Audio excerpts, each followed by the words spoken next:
Life isn't absurd, but death is. Normativity concerns human action or rational, purposeful behavior. Value is not intrinsic, but it is a relationship between a valuer and something. A valuer must be alive to contain these values.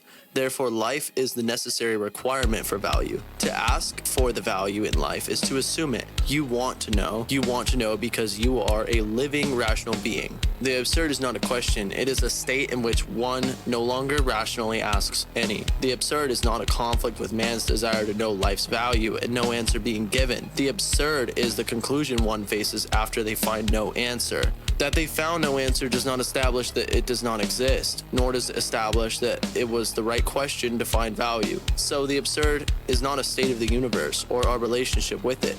It's a state of the person that chooses to cease living. I refuse to look into the void for value, not because I'm afraid of the void, but because the void is not relevant to my choices. Man values value.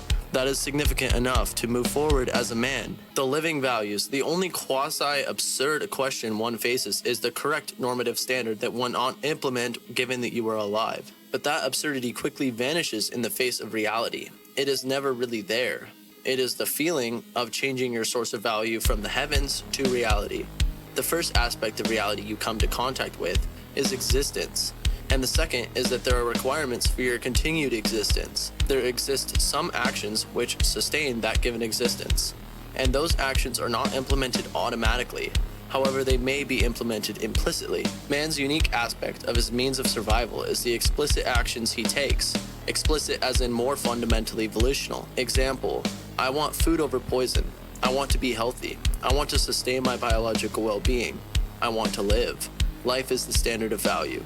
The implicit choice of food over poison is not an exception to the explicit implementation of principles in man's life. The correct normative standard is the one that follows from the correct ethical questions about reality, and the correct questions follow from the correct epistemology, which follows from the correct metaphysics. Condensed, ultimate value is found in philosophy and man's implementation of it.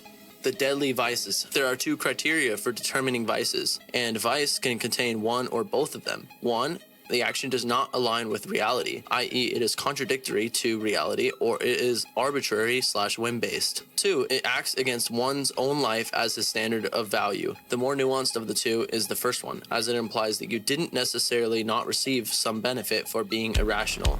If the justification is otherworldly or only in consciousness, but the action is in existence, you have a disconnection to the very problem you are trying to solve, in your fundamental alternative, i.e. the existence of your life or its lack thereof. The fundamental alternative is not pleasurable experience or horrible experience, it's life and death. That actually starts to imply that 1 and 2 are intertwined and are not actually separate problems. They are the same problem at different levels. 1 implies not implementing 2 at the level of philosophy. An irrational action may make you live longer. It may make you feel better, but it is not the implementation of life as your standard. You may choose the food when given 2 unlabeled packages, which increases your lifespan. That doesn't establish that eating unlabeled packages is how you live longer. Vices have a similar but asymmetric relationship to explicit and implicit action, that you may have implicit philosophy consistently guiding your most destructive actions. That is exactly where the asymmetry, or more specifically the urgency, arises.